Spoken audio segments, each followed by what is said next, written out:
Waalaikumsalam warahmatullahi wabarakatuh. Alhamdulillah wa syukurillah ala nikmatillah la haula wala quwata illa billah wassalatu wassalamu ala rasulillah wa ala alihi wa sahbihi wa mawala. Apa kabar nih Ibu Gus semua yang cantik terlihat?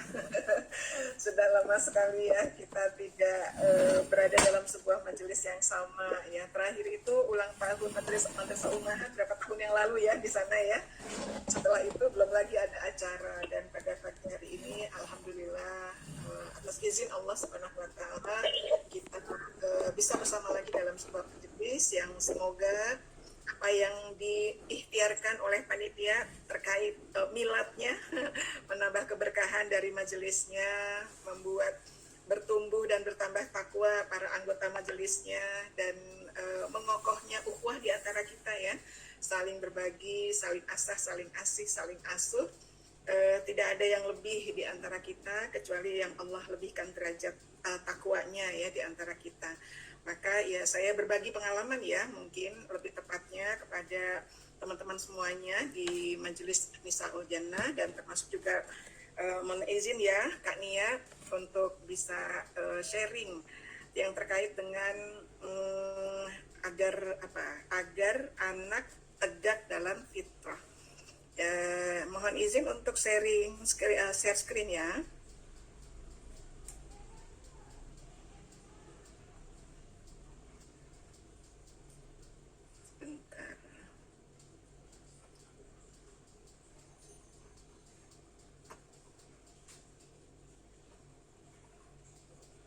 Iya, sudah terlihat belum? Sudah. Ya, alhamdulillah. Ya, jadi ini tema pagi hari ini untuk diskusi kita, agar anak tegak di atas fitrah. Ini perkenalkan suami saya yang kelihatan giginya tuh di bawah. Terus kemudian yang di belakang anak-anak saya, dan satu keponakan ya. Ini tidak termasuk anak saya yang sekarang masih di Turki. Jadi total semuanya ada 8 di rumah yang dalam amanah ya dari Allah Subhanahu wa taala. Ditambah lagi kalau di rumah tuh ada mbak ya. Ada anaknya juga ikut di rumah. Inilah yang mensupport saya selama ini. Mereka menjadi bagian dari perjalanan kemanusiaan, kehambaan ya, dan perjalanan keibuan ya saya untuk bisa belajar banyak dari mereka. Terus terang kalau bicara parenting itu sebetulnya berbicara tentang ilmu yang Allah titipkan melalui anak-anak kita gitu. Karena bagaimana kita bisa menjadi orang tua yang baik, alat ukurnya bukanlah alat ukur yang dibuat para ahli ya, tapi ya alat ukurnya adalah anak-anak kita menilai kita sebagai ibunya itu seperti apa. Kalau mereka sudah menganggap kita layak untuk dijadikan teladan, dijadikan inspirasi, dijadikan teman gitu ya, dijadikan sahabat oleh mereka, kemudian kita punya cita-cita yang sama untuk bisa sekeluarga, sehidup dan sesurga gitu. Nah itulah sebetulnya keberhasilan kita sebagai orang tua.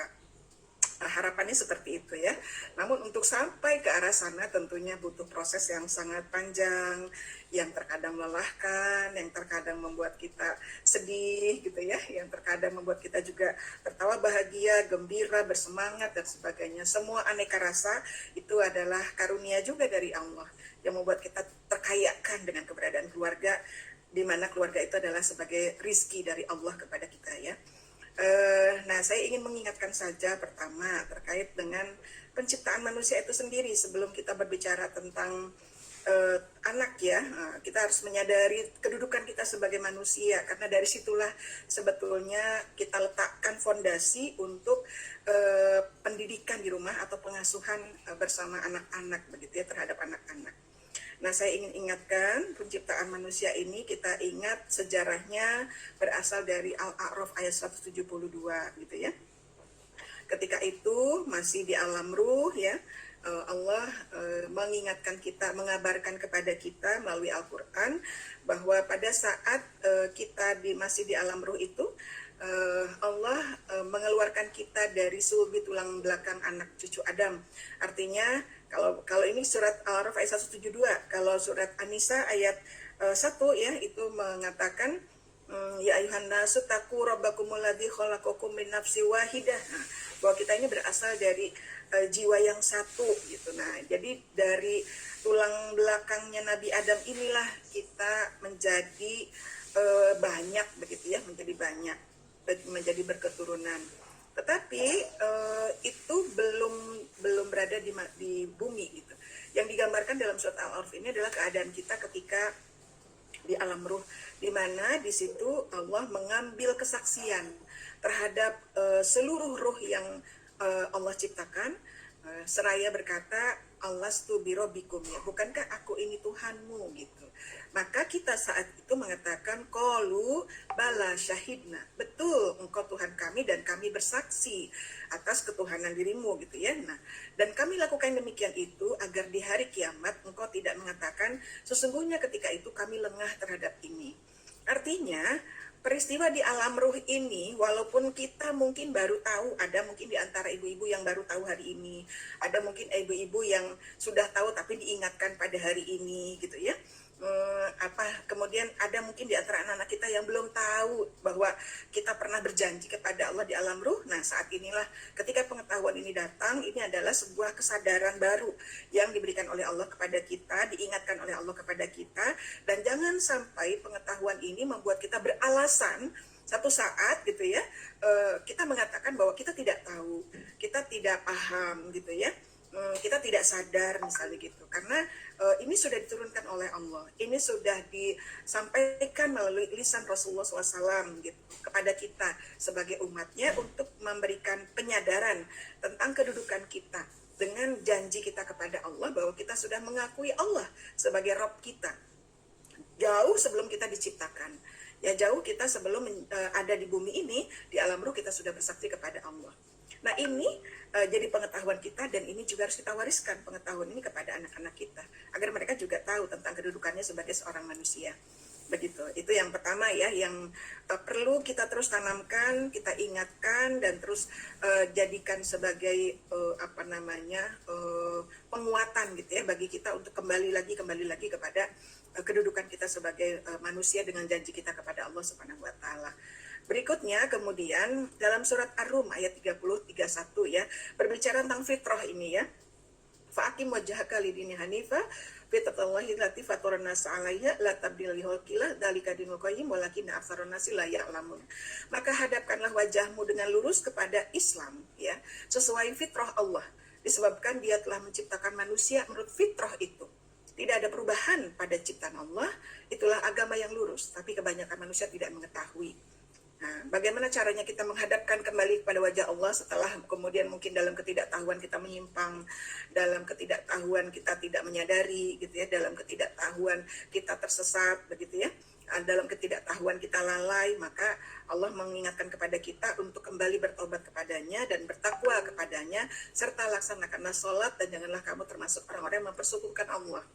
Jadi rangkaian surat Al-Araf tadi dikuatkan dengan surat Ar-Rum ini yang mengingatkan kepada kita sejatinya kita semua itu sudah berada dalam fitrah Allah. Dan fitrah itu sudah melekat pada diri kita ketika kita mengatakan alastu birabbikum qalu bala syahidna. Nah, itulah fitrah yang Allah tanamkan sejak kita di alam ruh, melekat pada ruh kita. Jadi ketika ruh ini kemudian ditiupkan pada janin yang ada dalam rahim ibu kita, menjadi kita gitu, sebetulnya fitrah itu sudah melekat. Jadi kebaikan Islam gitu ya, kecenderungan kita kepada kebaikan gitu. Kemudian keyakinan kita kepada Allah, pengetahuan kita tentang Allah itu sudah dimiliki jauh sebelum ilmu itu sendiri sampai di telinga, sampai di mata, sampai di hati kita. Karena Dia itu melekat pada ruh kita gitu. Itulah fitrah. Jadi kita perlu memahami fitrah ini apa begitu ya, sehingga dia harus kita tegakkan. Ya ternyata fitrah itu modal awal dari Allah yang bersamaan ketika ruh itu ditiupkan dalam rahim ibu kita, maka saat itulah kemudian sebongkah daging yang berasal dari tanah itu menjadi hidup gitu, dan kehidupannya itu dengan spirit ruh yang suci gitu, yang melekat padanya ada fitrah yang akan memelihara dirinya, memelihara kesucian jiwanya gitu. Nah, jadi itulah fitrah yang Allah tetapkan atas diri kita. Jadi setiap nah ini sekarang beranjak ke yang ketiga ya. Yang ketiga ini adalah tentang anak. Bahwa dari Abu Hurairah radhiyallahu anhu berkata, Rasulullah SAW bersabda, tidak seorang bayi pun kecuali dilahirkan dalam keadaan fitrah. Lalu kedua orang tuanya lah yang menjadikan dia Yahudi, Nasrani atau Majusi, sebagaimana hewan ternak yang dilahirkan selamat. Apakah engkau merasakan adanya cacat? Nah, jadi ini sebuah gambaran dan langsung gitu ya, pembuktian dari Allah Subhanahu wa taala dari semula jadi di alam ruh, kemudian di alam rahim, ketika ditiupkan ruh itu kepada janin sehingga menjadi jasad gitu ya, menjadi jiwa gitu, dan kemudian ketika jiwa itu terlahir, bahkan fitrah itu tetap melekat. Jadi tidak ada anak yang ibarat kertas putih, kertas kosong gitu, yang terserah orang tuanya lah yang mau ditulis merah, mau ditulis putih, mau ditulis kuning, hijau gitu ya, atau hitam gitu. Tidak demikian. Walaupun tadi pengaruh orang tua itu akan bisa merubah anak. Tapi bahwa penegasan dari hadis ini mengatakan setiap anak lahir dalam keadaan fitrah. Artinya ada modal seorang anak itu, modal baik gitu ya, bukan modal buruk. Ada modal baik, modal agama gitu. Karena tadi didefinisikan dalam surat Ar-Rum itu yang disebut fitrah itu adalah agama yang lurus. Jadi agama yang lurus itu sebelum kita sendiri mengajarkannya itu sudah melekat pada diri anak kita, sudah menjadi kecenderungan dari anak kita, sudah menjadi keyakinan dari anak kita gitu.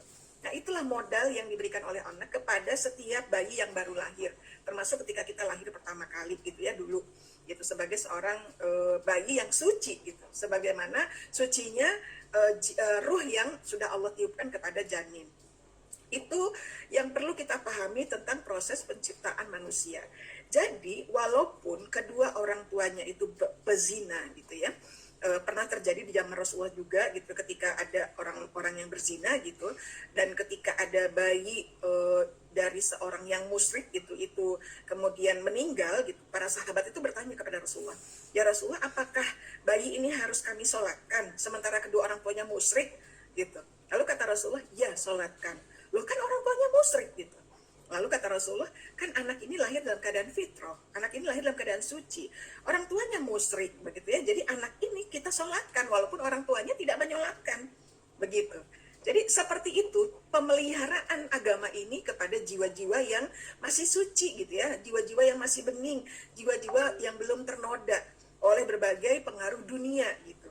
Nah, orang tuanya itulah yang sebetulnya menjadi faktor dunia pertama yang akan bisa mempengaruhi apakah anak tetap dalam fitrahnya, apakah kemudian fitrahnya tertutupi, ataukah kemudian syahwatnya yang menjadi kendali gitu ya dalam kehidupannya. Nah, bagaimana orang tuanya mendidiknya, seperti itulah kemudian anak itu akan menjadi.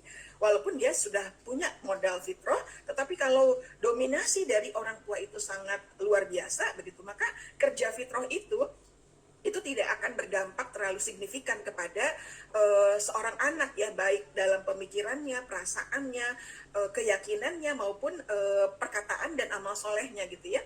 Kenapa? Karena orang tua itu jauh lebih punya otoritas untuk bisa menjadi lingkungan yang mempengaruhi pertama kali terhadap anak begitu. Nah, latar belakang ini, filosofi ini itu perlu dipahami oleh kita sebagai orang tua agar kita tahu bagaimana nanti perlu melangkah dan perlu menyikapi anak-anak kita, dan agar kita bisa menjaga tegaknya anak-anak kita di atas fitrah gitu ya. Itu yang menjadi pengetahuan mendasarnya. Nah, berikutnya apa yang menjadi peran orang tua? Peran orang tua itu cuma dua sebetulnya ya kepada anak kita. Yang pertama merawat fitrah, karena fitrah itu kan sudah ada, sudah diberikan oleh Allah, tinggal bagaimana kita rawat gitu. Yang kedua, menumbuh kembangkan bakat dan potensi anak.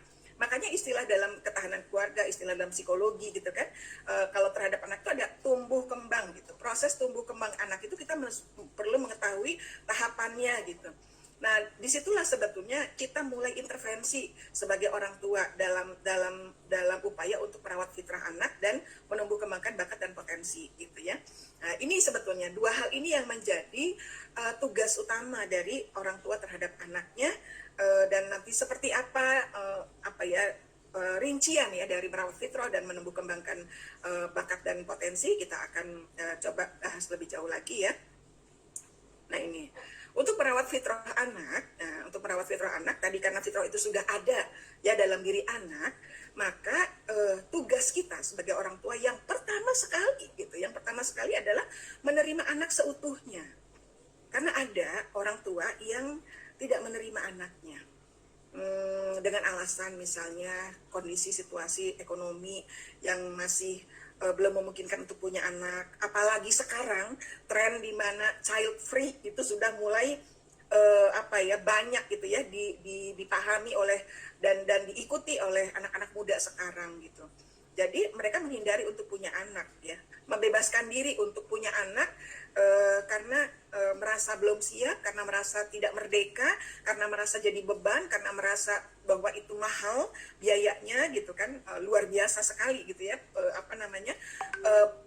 racun ya, toksik pemikiran yang mempengaruhi keluarga-keluarga muda sekarang sehingga mereka memilih untuk tidak punya anak. Padahal di antara satu tujuan pernikahan itu adalah berketurunan ya. Di antara tujuan pernikahan itu dalam surat An-Nisa ayat 1 gitu ya. Sehingga ketika kita kemudian ditakdirkan oleh Allah punya anak, maka tugas kita pertama kali dalam rangka merawat fitrah anak itu adalah menerima anak seutuhnya dengan kelebihan dan kekurangannya. Kenapa? Karena penerimaan kita kepada anak itu akan membuat anak nyaman, akan membuat anak itu tenang ya, akan membuat anak itu enggak macem-macem gitu.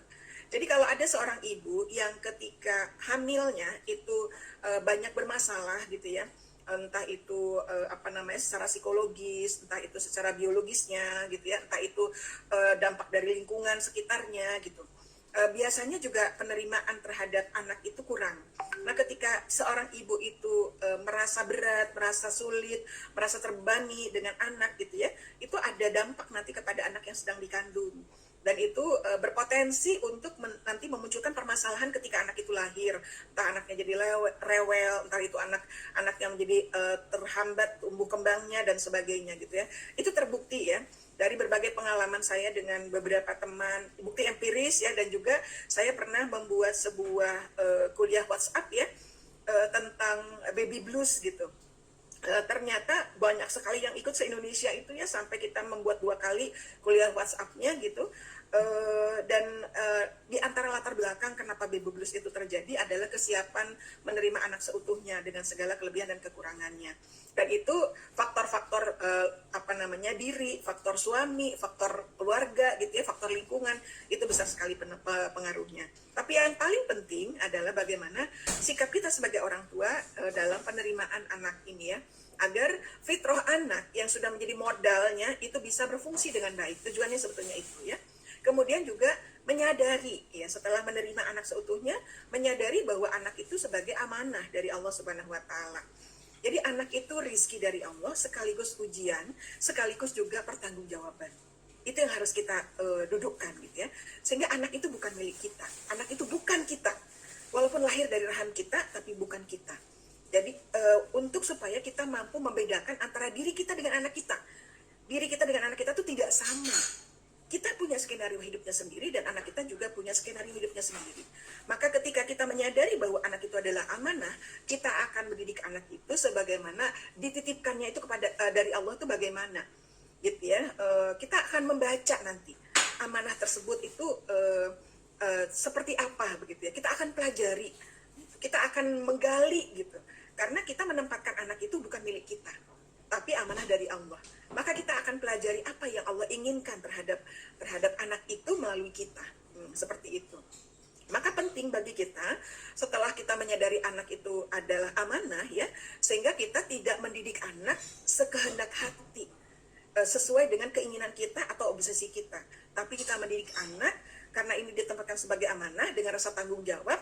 Kita merujuk kepada apa? Kepada Allah gitu ya, sebagai pemberi amanah tersebut, merujuk kepada Rasulullah sebagai contoh teladan dalam berkeluarga, dalam mendidik anak-anaknya sehingga menjadi anak-anak yang luar biasa gitu, atau dalam Al-Quran gitu, karena Al-Quran ini adalah manhajul hayah kita. Dan banyak tadi surat Luqman yang dibacakan gitu ya, menggambarkan bagaimana seorang ayah itu memberikan nasihat kepada anaknya. Jadi kitabullah, Al-Quran itu bisa menjadi panduan bagaimana caranya kita bisa mengetahui tentang anak dan mengenalkan kepada anak gitu ya, bagaimana Allah, Rasul, dan kitabullah itu. Jadi ini diantara upaya kita untuk merawat fitrah dari anak. Kenapa ini penting? Terbukti dari mana? Ketika anak itu dalam rahim, seorang ibu sebaiknya memperbanyak baca Al-Quran. Ketika anak itu dilahirkan, maka kalimat pertama yang harus didengar oleh anak kita yang baru lahir itu adalah kalimat thayyibah, azan dan iqomah. Bukan kita kan, ya, kita tidak mengatakan ketika anak lahir itu ini papa, ini mama gitu, ini umi, ini ayah, bukan begitu. Tapi ayahnya mengazankan di telinga kanannya dan iqomahkan di telinga kirinya. Dan kita sama-sama tahu redaksional dari azan itu isinya adalah tentang pengenalan terhadap Allah, Rasul, gitu ya. Sehingga kalimat-kalimat inilah yang menjadi informasi pertama yang didengar anak. Dan media gitu ya, media untuk merawat fitrah anak, mengenalkan kembali kepada anak tentang apa yang dimilikinya yang sudah terpatri dalam jiwanya gitu. Jadi itu yang ketiga.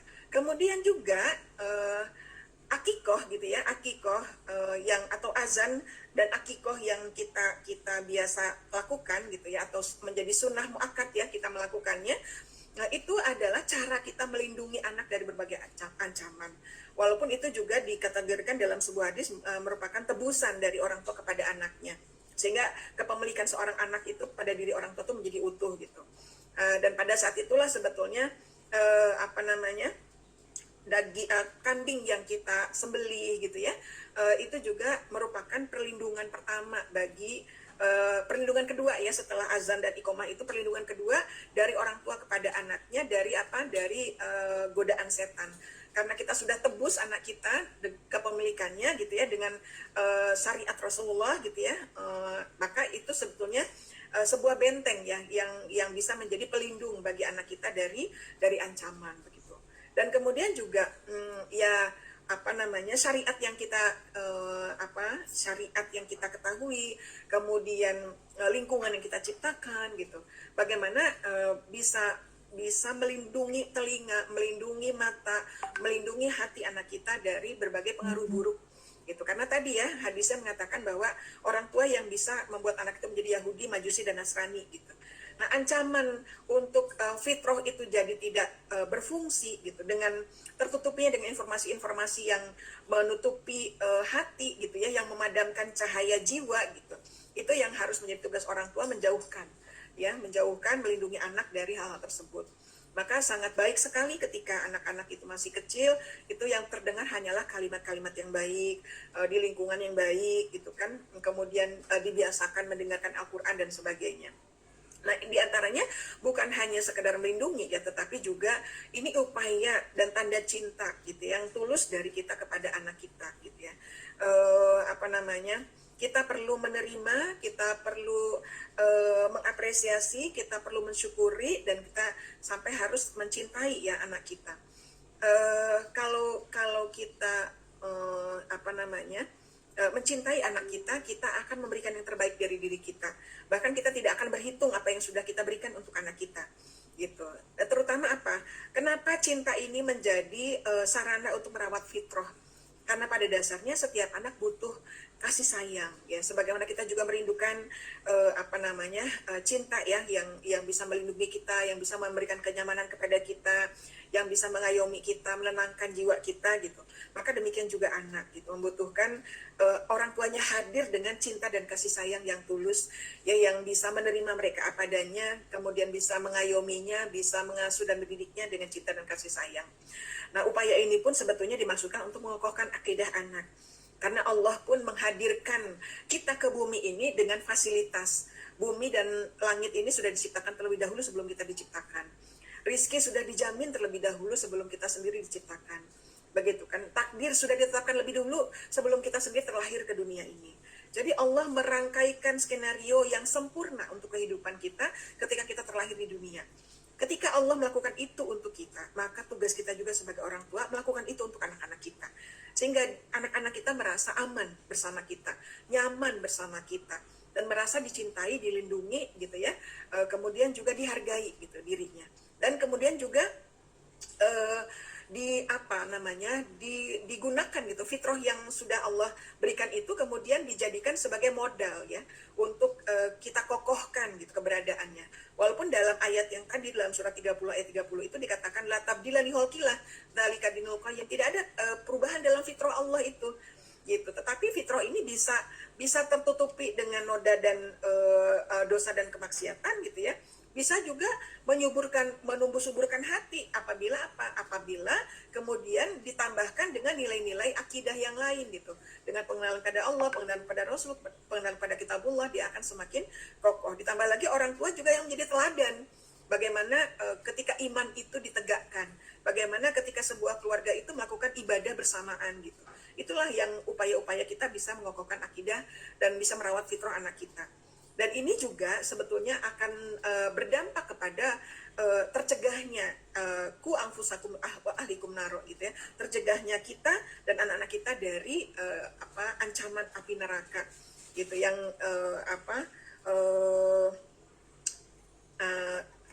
kayak bahan bakarnya itu terdiri dari manusia durhaka begitu ya. Nah itu jangan sampai ketidaktahuan kita, dosa dan kemaksiatan kita gitu bahkan akhirnya jadi warisan bagi anak-anak kita.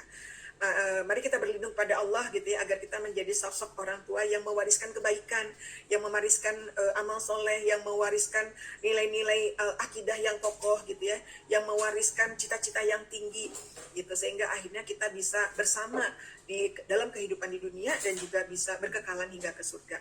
Dan bagaimana kemudian gitu untuk merawat fitrah anak ini adalah menjadikan rumah sebagai school of love ya, sebagai tempat di mana cinta itu terdidik ya, cinta itu terasakan auranya gitu kan di setiap sudut dari rumah kita, di setiap ruangan yang ada dalam rumah kita gitu. As a home, not only house, bukan hanya sekedar tempat tinggal, tapi sebuah sakan ya, sebuah tempat tinggal yang memberikan rasa sakinah, rasa nyaman yang dirindukan gitu ya, yang kemudian yang membuat kita bersemangat, yang membuat kita merasakan cinta dan kasih sayang Allah, yang membuat kita bercahaya dan penuh semangat, yang menjadikan rumah itu sebagai sebuah laboratorium bagi kita gitu ya, untuk bisa menjadi sosok-sosok yang tertempa dalam kehidupan berumah tangga, dalam kehidupan berkeluarga, sehingga ketika kita keluar dari rumah kita untuk memiliki kehidupan sosial, kita menjadi seseorang yang sudah siap untuk menerima situasi dan kondisi di luar sana yang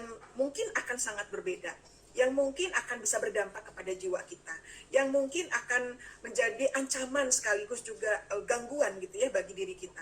Tetapi kalau cara kita sebagai orang tua merawat fitrah anak itu di rumah dengan menciptakan rumah sebagai sebuah school of love gitu, dan sebagai sebuah tempat yang nyaman bagi kehidupan iman anak kita, kehidupan amal dari anak kita, kehidupan sosial bagi anak kita, terutama ya kalau bagi saya gitu ya, salah satu hikmah dari banyaknya anak itu melatih masalah sosial itu nggak harus keluar gitu, tetapi dengan banyaknya anak mereka jadi berlatih untuk mendengar, berlatih berempati, berlatih berbagi, berlatih untuk mengambil keputusan, berlatih banyak hal gitu, sehingga ketika keluar rumah mereka sudah menjadi sosok pribadi yang siap untuk melakukan aktivitas sosial dan paham gitu bagaimana harus menghadapi orang lain gitu ya, dan tetap dengan jati dirinya. Itu satu hal ya tentang merawat fitrah. Ada banyak sebetulnya, tapi ini saja gitu untuk merawat fitrah yang bisa kita upayakan sebagai orang tua. Satu sisi lagi, anak kita bukan hanya diberikan modal berupa fitrah, tetapi ada modal lain nih, menumbuhkan bakat dan potensi. Ini juga kelengkapan lain yang Allah berikan ya dalam diri anak kita. Jadi anak kita itu punya sesuatu loh dalam dirinya, punya banyak hal loh, bukan cuma sesuatu, tapi punya banyak hal loh dalam dirinya yang sebenarnya perlu kita kenali gitu ya, perlu kita kenali. Makanya sebagai parent gitu ya, sebagai orang tua, kita tuh yang harus belajar dari anak gitu ya, bukan menjejali anak, tapi kita yang menggali dari anak, mengenali bakat dan potensi anak.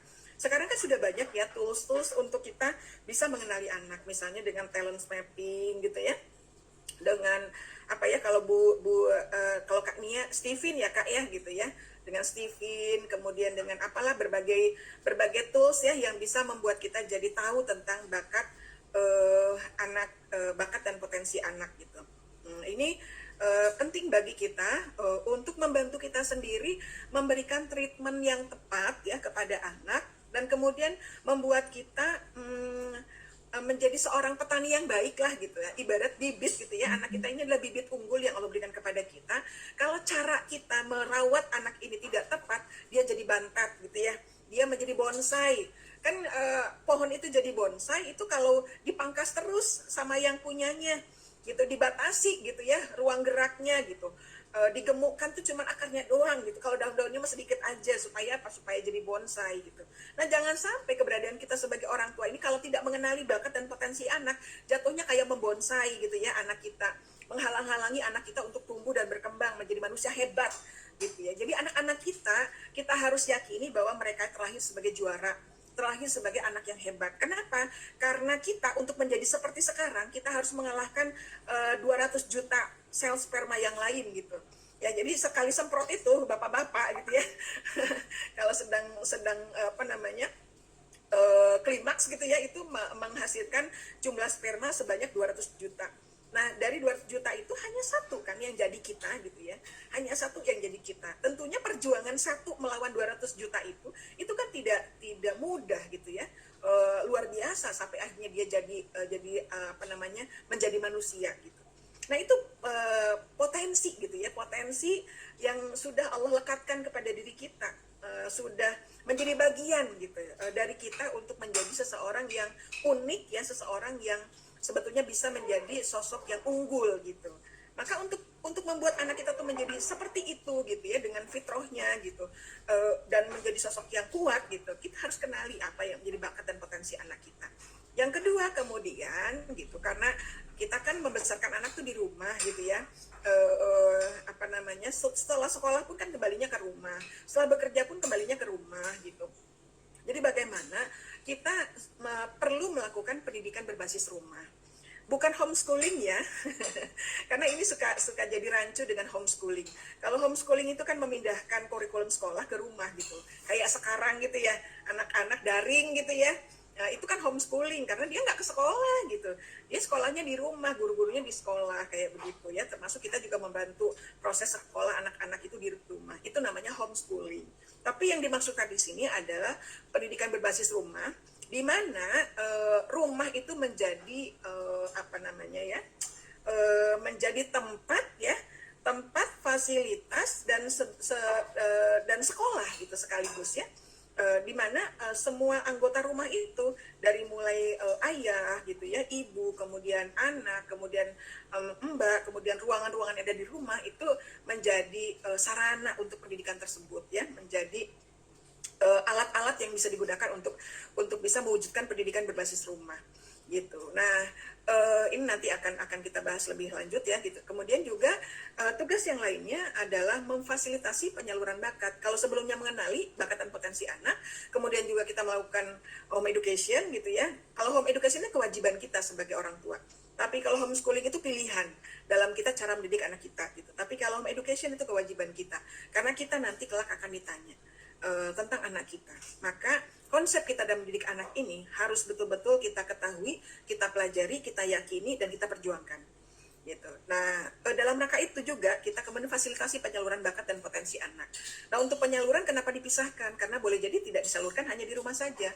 Boleh jadi membutuhkan partner, membutuhkan mitra, membutuhkan komunitas yang lain untuk bisa menjadi tempat yang cocok untuk mengembangkan bakat dan potensi anak kita. Kemudian juga membantu anak mengenali dirinya. Ini kan kita mengenali ya, yang nomor 1, 2, 3 itu kan tugas kita gitu. Yang tugas nomor 4 ini, itu bagaimana nanti bukan cuma kita yang tahu tentang anak kita, tapi juga anak itu tahu tentang dirinya sendiri dan tujuan hidupnya.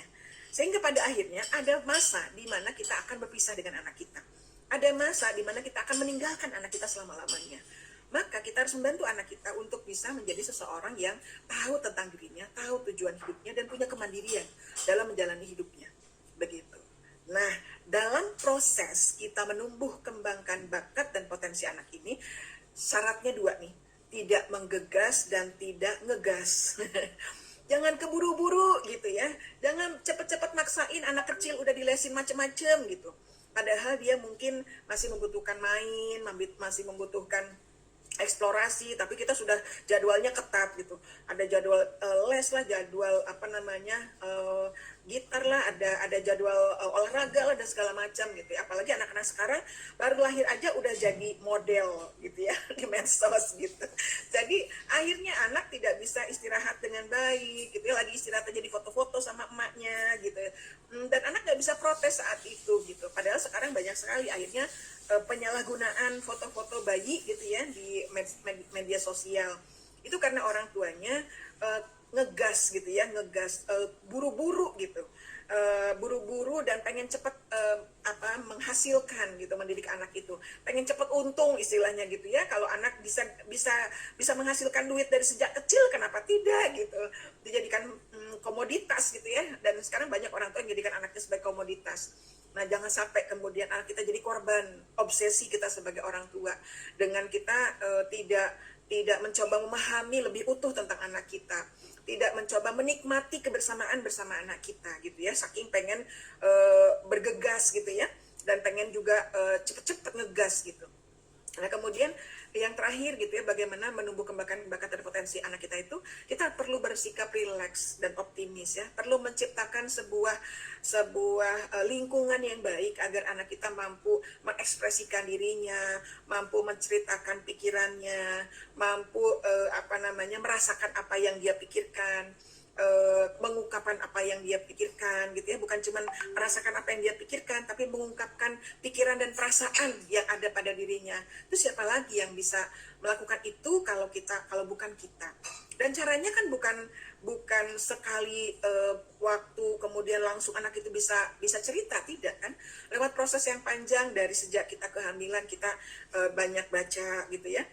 Kemudian kita tidak malas ketika hamil, kemudian kita juga memberikan asupan yang baik gitu ya, menikmati kehamilan gitu ya, kemudian memberikan suasana yang positif gitu untuk anak kita. Kemudian ketika dia lahir juga demikian gitu, dan kita menikmati gitu setiap tahapan dari tumbuh kembang anak itu sesuai dengan keadaan masing-masing anak, dan tidak membanding-bandingkan anak yang satu dengan anak yang lainnya. Itulah cara kita untuk rileks ya, dan kita yakin walaupun misalnya satu anak lebih terlambat daripada yang lain gitu ya, kita tetap akan menjadi teman tumbuh dan teman belajar anak yang menyenangkan bagi anak itu sendiri begitu. Karena kepada siapa lagi ya anak itu akan berbagi kalau bukan kepada kita orang tuanya. Jangan kemudian kita menjadi orang tua yang toksik ya pada anak, dan anak memilih dia cerita sama teman-temannya di luar sana gitu kan, dia lebih senang ada di luar rumah daripada di rumah gitu ya, dan merasa rumah menjadi neraka ketika sekarang semuanya harus di rumah gitu ya. Sampai kemudian ada di antaranya anak yang memilih bunuh diri ya, nauzubillah gitu ya, karena dia tidak merasa dipahami oleh orang tuanya gitu, tidak merasa diakui oleh orang tuanya, dan tertekan dengan segala situasi dan kondisi yang ada di rumah gitu. Nah, ini yang bisa, hal-hal yang bisa membuat kita bisa menumbuh kembangkan bakat dan potensi anak secara optimal begitu ya, hal-hal seperti ini. Nah, untuk bisa seperti itu ya Bunda gitu ya, di sini Bunda semua ya, mari pulanglah ke rumah. Pulang tanda kutip itu maksudnya tadi ya, menjadikan home education atau pendidikan berbasis rumah itu menjadi betul-betul perhatian kita.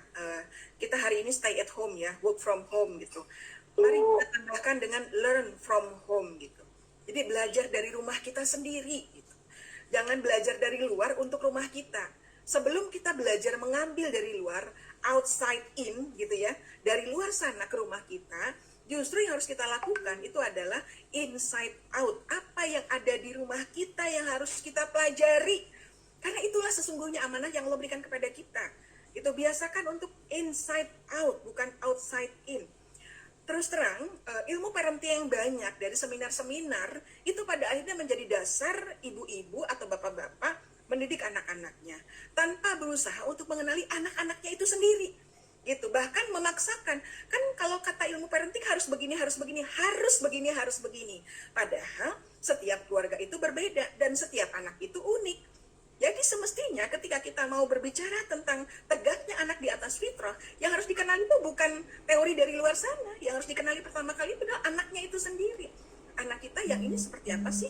Yang nomor nomor 3 seperti apa sih, nomor 5 seperti apa sih, bagaimana kalau si yang 3 sedih ini gitu ya, cara menghadapinya tentunya berbeda dengan si nomor 1 kalau sedih gitu. Nah seperti itu ilmu semua yang Allah berikan kepada kita di rumah kita sendiri, dari suami, dari anak-anak, itu semua ilmu.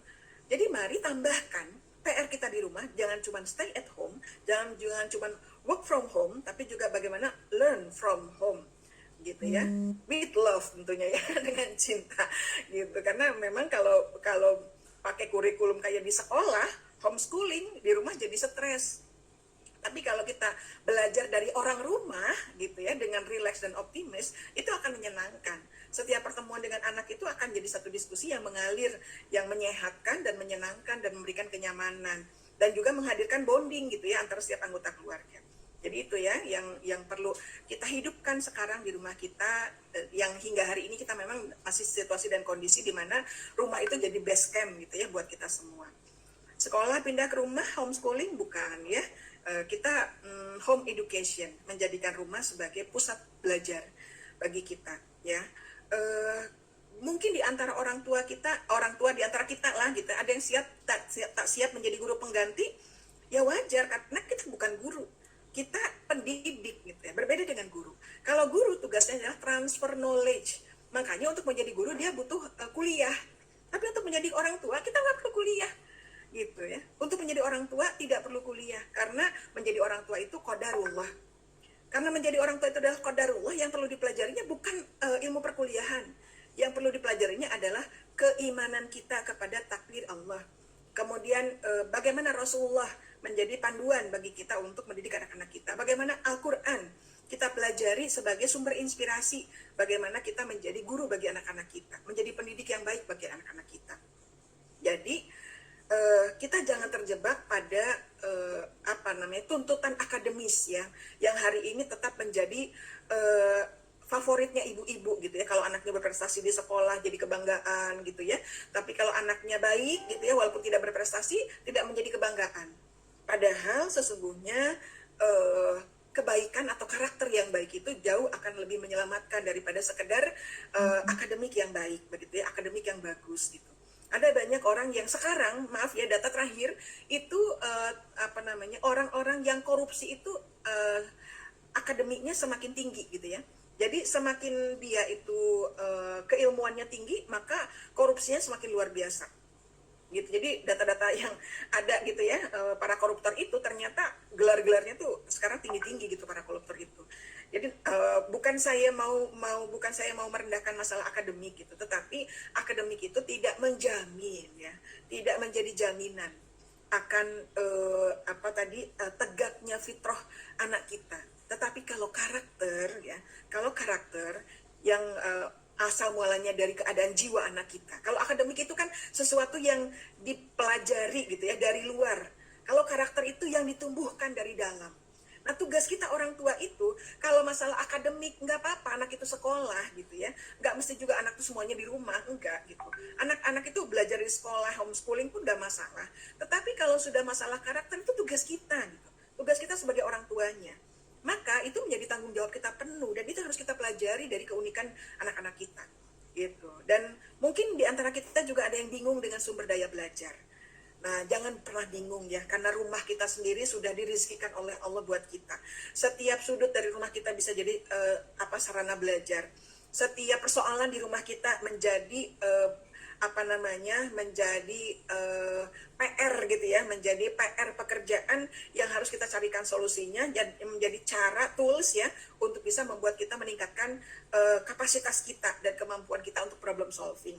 Jadi semua yang ada di rumah kita sebetulnya menjadi sumber daya belajar, asal kita mau peka, asal kita mau kreatif ya, asal kita mau mengoptimalkan gitu semua yang ada di rumah kita, dari mulai sampahnya bahkan gitu ya, sampai kemudian orang-orang yang ada di rumah itu bisa menjadi sumber daya belajar. Mungkin ada banyak di antara kita yang yang merasakan rumah itu bukan surga dan merasakan ibu itu bukan madrasah. Tapi sesungguhnya ya hadis-hadis mengingatkan kita bagaimana kita menjadikan rumah itu sebagai sebuah surga dan menjadikan ibu itu adalah sebagai madrasah pertama begitu. Nah, bagaimana caranya mewujudkan itu? Mari kita masuk ke slide yang berikutnya ya, di mana kita perlu mewujudkan rumahku surgaku. Caranya dengan mengubah from house to home ya, menjadi rumah yang tadinya tembok-tembok gitu ya, kamar-kamar gitu, menjadi tempat di mana bersatunya hati gitu ya. Kemudian berpadunya cinta gitu ya, mengalirnya kasih sayang, kemudian sarana belajar gitu ya. Kita menjadi orang tua, teman tunggu, teman belajar anak, anak merasa senang belajar dengan kita, di mana diskusi itu menyenangkan gitu ya, menjadi sebuah kebutuhan di rumah kita gitu. Ya, jadi kalau kita mau tahu nih ukurannya apakah rumah kita masih menjadi house atau sudah menjadi home, tanyalah anak-anak kita. Lihatlah bagaimana mereka lebih senang di rumah atau lebih senang di luar rumah gitu ya, lebih senang di kamar atau lebih senang kumpul-kumpul untuk ngobrol-ngobrol bareng gitu. Nah, seperti itu. Jadi kalau rumah itu sudah nyaman, maka tidak ada barrier ya, tidak ada jarak gitu, tidak ada batas ya antara kita dengan anak kita gitu. Kita akan menjadi sosok yang terbuka gitu ya untuk saling bercerita. Nah itu ya, kita coba usahakan menjadikan rumah sebagai surga itu dengan mengubah house menjadi home gitu ya. Kemudian meletakkan hati di rumah. Ya, ketika sedang di rumah itu, hati kita juga harus di rumah. Jangan tubuhnya di rumah, tapi pikirannya kemana-mana melanglang buana gitu. Kita tidur bareng gitu ya, tetapi masing-masing pegang HP gitu. Hatinya tidak mendekat. Ya, tapi kalau saya sih memang untuk menghubungkan juga kadang pakai HP gitu. Anak di atas, saya di bawah gitu, ya WA-an gitu ya supaya ada komunikasi. Karena kalau untuk naik turun ke atas juga capek gitu. Nah, tapi bagaimana hati kita terhubung? Maksudnya walaupun kita di rumah berbeda kamar gitu ya, berbeda lantai gitu, tapi kita tetap terkoneksi satu sama lain gitu, tetap peduli satu sama lain, tetap merasakan kebersamaan satu sama lain begitu. Nah, bagaimana kemudian juga menjadikan ibu sebagai madrasah ya, dan ayah sebagai kepala sekolah. Ayah sebagai kepala sekolah harus punya desain besar. Ini mau diapain sih? Mau dikemanain sih gitu kan? Dan harus punya visi dan misi gitu ya, dalam keluarga gitu sebagai kepala sekolah.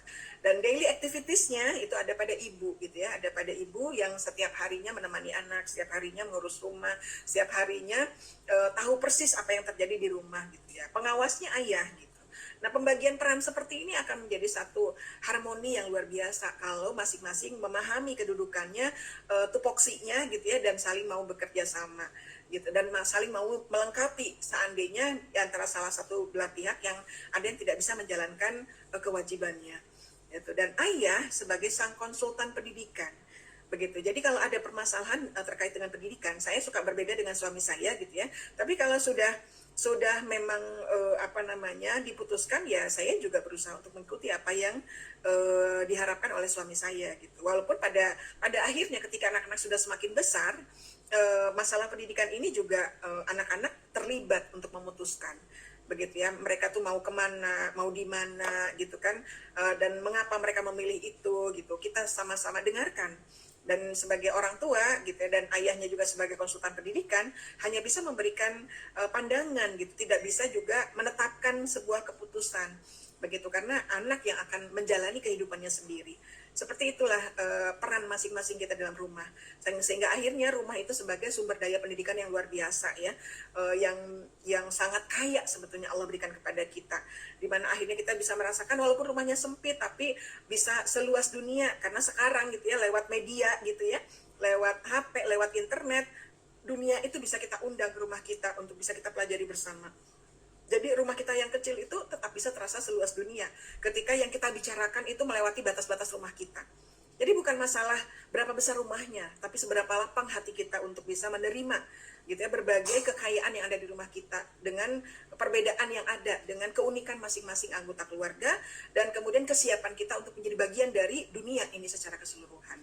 Dan yang paling luar biasa adalah manakala kita juga membicarakan bukan hanya persoalan dunia di rumah kita, tapi juga persoalan akhirat kita, di mana dunia ini yang fana ini hanya sementara menjadi tempat kebersamaan kita, melainkan ada akhirat yang kita harapkan menjadi tempat yang berkekalan, yang membuat kita menjadi sebuah keluarga. Itu juga harus menjadi mimpi bersama antara kita dengan suami dan kita juga dengan anak-anak kita. Yang terakhir itu adalah bagaimana menciptakan sebuah upaya mendidik dengan menyenangkan di rumah gitu, a happy home education. Nah, jadi kita perlu menikmati ya, perlu menikmati setiap saat bersama anak-anak kita, karena kita yakin balasan yang diberikan oleh Allah ketika kita sudah melakukan ahsanu amala dalam mendidik anak-anak kita, itu balasannya adalah surga. Jadi menikmati kebersamaan gitu ya, kemudian memperjuangkan kebersamaan. Dan ayah bunda itu adalah penerima amanah dari Allah terhadap masalah anak. Jadi sebetulnya pendidik terbaik itu bukan guru-guru di sekolah gitu ya, bukan lingkungan di mana anak-anak kita akan melakukan kegiatan sosial, tapi justru kita lah sebagai orang tua menjadi terpilih gitu ya oleh Allah untuk menjadi pendidik terbaik dari anak-anak kita. Kita harus percaya diri. Kalau Allah saja percaya kepada kita, mengamanahkan anak kepada kita gitu, kita yang harus percaya diri dengan amanah tersebut dan yakin kalau Allah memberikan amanah itu, pasti Allah juga akan menyertakan kepada kita kemampuan untuk menjalankan amanah tersebut. Itulah kepercayaan diri yang harus kita punya, yang bermula dari kepercayaan kepada Allah Subhanahu wa taala gitu. Dan kita harus yakin bahwa Allah tidak akan membebani kita melebihi kesanggupan yang bisa kita lakukan.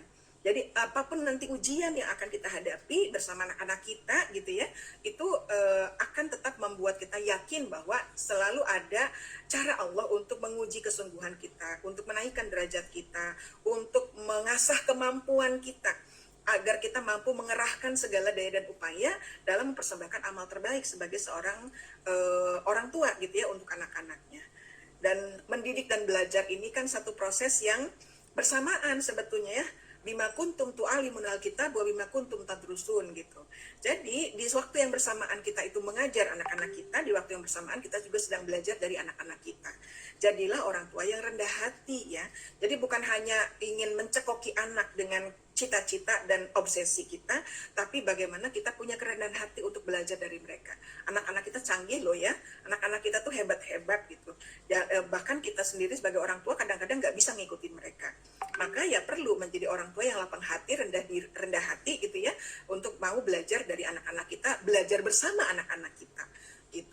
Dan mulailah dengan basmalah, dengan melibatkan Allah gitu ya, dan kemudian berdoalah kepada Allah agar kita bisa menjadi orang tua yang amanah, menjadi orang tua yang melahirkan generasi yang soli dan solihah, yang bisa menjadi pewaris peradaban, menjadi pejuang kalimat Allah di muka bumi ini. Dan jadikanlah rumah yang ramah anak ya, rumah yang peduli kepada anak, juga rumah-rumah yang ramah masa depan anak gitu. Jadi anak itu bisa berkembang gitu ya kemampuannya, bisa juga menjadi sosok yang sangat percaya diri, sangat yang tahu diri gitu ya, sosok yang kemudian mampu memanfaatkan bakat dan potensi yang dimilikinya dengan berkontribusi di dalam keluarga dan di tengah masyarakat, dan dia akan menjadi sosok pemimpin masa depan yang hebat, bahkan bukan masa depan, mungkin pemimpin bagi dirinya sendiri di masanya gitu ya. Nah, seperti itu. Demikian ya ibu-ibu sekalian yang bisa saya bagikan. Mudah-mudahan kelak kita dan anak kita menjadi sosok yang tunduk patuh kepada Allah Subhanahu wa taala ya, dan mau memperjuangkan ketinggian kalimat Allah di muka bumi ini. Ya, al-haqqu min rabbik fala takun mumtarin. Billahi taufiq wal hidayah. Assalamualaikum warahmatullahi wabarakatuh. Kalau ibu sekalian ingin mengetahui apa yang menjadi pemikiran saya gitu ya, quote-quote saya, silahkan mampir ya di Facebook atau di Instagram di Kata Umi Hani, atau silahkan kalau mau ada konseling di 08111464959 atau email di kontakhani@gmail.com. Bagi demikian, Assalamualaikum warahmatullahi wabarakatuh. Waalaikumsalam warahmatullahi wabarakatuh. Alhamdulillah, luar biasa ya ilmu yang dibagikan pada pagi hari ini.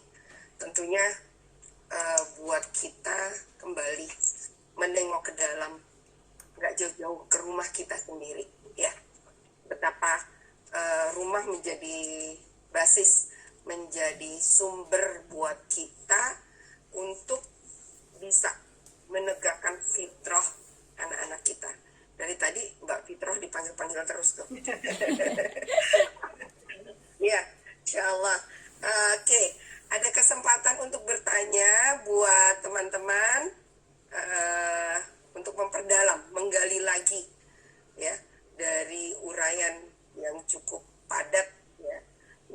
semua ini. Ini nyatet sampai 3 lembar ya. Ya, silakan. Nanti filenya saya share ya, insya Allah. Kenapa? Boleh, silakan. Iya. Assalamualaikum warahmatullahi wabarakatuh. Waalaikumsalam. Terima kasih untuk kesempatannya.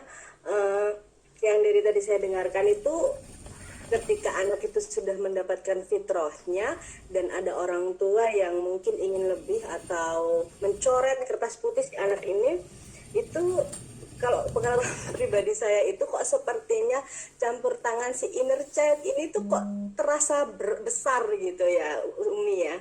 Jadi kayak inner child saya itu masih mengganggu sekali gitu, bahwasanya dulu kamu begini, dulu kamu begitu, kamu diblokir seperti ini. Nah, mungkin kesalahannya adalah saya belum bisa berdamai dengan diri saya, yang pertama. Yang kedua mungkin kurangnya pengetahuan, saya mungkin kurang belajar tentang menjadi ibu yang baik atau mungkin cara penerimaan anak. Kan saya punya 2 anak, kebetulan kedua anak saya ini kondisinya berbeda, sangat berbeda sekali. Yang pertama usia 7 tahun, sudah sekarang SD kelas 1, yang kedua 4 tahun. Mau 4 tahun ini, Mei ini 4 tahun. Belum sekolah sih, cuman memang si adik ini tuh mengejar kakaknya tuh dengan cepat. Nah, itu tuh terkadang bikin saya, yang tadinya saya sangat pelan-pelan terhadap anak pertama saya, dengan banyak sekali yang baru saya ketahui, sampai saya itu lupa dengan anak kedua saya sudah bisa apa, ternyata dia sudah bisa semuanya yang bahkan baru kakaknya bisa gitu. Maksudnya saya kaget sendiri, apa saya bukan kurang perhatian, cuman saya sampai kagetnya itu dia loncatnya terlalu jauh. Nah, emosi saya itu masih sangat tidak stabil nih untuk menghadapi itu. Jadi kakaknya yang sangat slow dan adiknya yang terlalu cepat itu kadang bikin saya tuh rancu gitu, kayak gimana ya Umi gitu. Mungkin solusinya untuk lebih, kalau cooling down sendiri tuh kok kayaknya saya sudah nyerah banget ya, ini mau gimana gitu. Mohon solusinya, mungkin bisa diberi sedikit contoh kasus atau seperti apa untuk cooling down-nya tuh ya. Untuk cooling down-nya dan mungkin lebih memahami ya anak-anaknya ya. Nah itu mungkin inner child saya itu sangat mengganggu diri saya sendiri. Oke. Masih insya Allah. Bu Hani, silakan. Dikasih retasnya. Ya.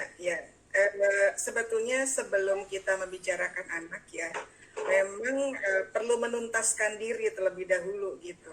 Karena kemampuan kita membaca anak itu akhirnya jadi terbatasi karena tidak selesainya kita dengan diri kita sendiri.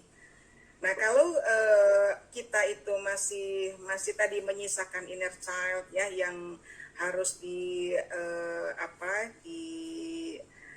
bukan cuma berdamai sih gitu ya, tetapi juga dipahami akar masalahnya gitu. Karena inner child muncul itu kita belum selesai berarti dengan masa lalu kita ya. Kita padahal kan masa lalu itu bagaimanapun juga sudah lewat dari kita dan kita hidup di masa kini gitu. Nah, di sini sebetulnya pemahaman tentang mindful ini di sini gitu ya. Mindful itu kan hari ini di sini. Apa yang kita lakukan, apa yang menjadi tanggung jawab kita, itulah yang harus jadi fokus kita. Supaya inner child itu tidak mengganggu, karena inner child itu bagian dari masa lalu. Kita banyak ayat dalam Quran itu, dalam satu ayat itu melibatkan masa lalu, masa kini, dan masa yang akan datang. Tetapi kemudian selalu yang diingatkan itu apa yang harus kita lakukan hari ini saja gitu. Kenapa? Karena masa lalu itu bisa selesai dengan taubat. Masa lalu seburuk apapun ya bisa diselesaikan dengan taubat.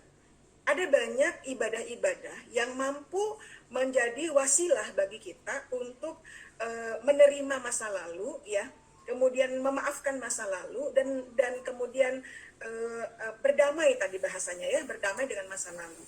Jadi fokuslah kepada pertaubatan kalau terkait dengan masa lalu. Karena apa yang sudah lewat itu hanya bisa dihapusnya dengan taubat. Gitu ya, hanya bisa didamaikannya dengan penerimaan dari diri kita bahwa itu sudah jadi bagian hidup kita gitu ya.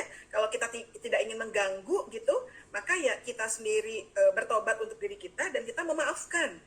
Ya, memaafkan orang-orang yang berpengaruh terhadap permasalahan kita hari ini dari masa lalu itu gitu.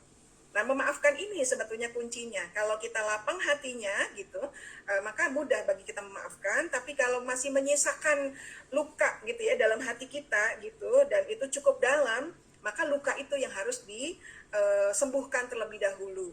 Nah, ketika kita menerima hari ini dengan utuh ya, menerima hari ini dengan utuh, kita sebagai hamba Allah, kita sebagai istri, kita sebagai ibu, dan kemudian bersyukur dengan kehadiran anak-anak kita akan berbahagia dengan mereka dan menerima mereka dengan tingkah lakunya seutuhnya. Karena kita berhasil menerima kita seutuhnya hari ini kita. Jadi mindful kita gitu ya, itu bisa menjadi modal kita untuk membaca anak kita dan mensikapi dengan rileks dan optimis perbedaan yang terjadi pada diri anak kita dan tidak mengukur anak kita dengan ukuran kita. Gitu. Jadi harus dipisahkan antara persoalan kita, persoalan anak-anak kita. Jangan dibanding-bandingkan dan jangan dicampur adukan. Jadi jangan dicampur adukan masalah yang tadi inner child-nya kita itu dengan tumbuh kembangnya anak-anak kita gitu. Jadi sikapi dengan keadilan ya, keadilan memperlakukan diri sendiri, keadilan memperlakukan anak pertama dan keadilan memperlakukan anak kedua. Kita berterima kasih kepada anak kedua yang pertumbuhannya luar biasa gitu ya, tanpa intervensi kita yang terlalu banyak, ternyata dia cepat sekali gitu, bahkan bisa menyusul kakaknya yang nomor 1 gitu. Tapi kita juga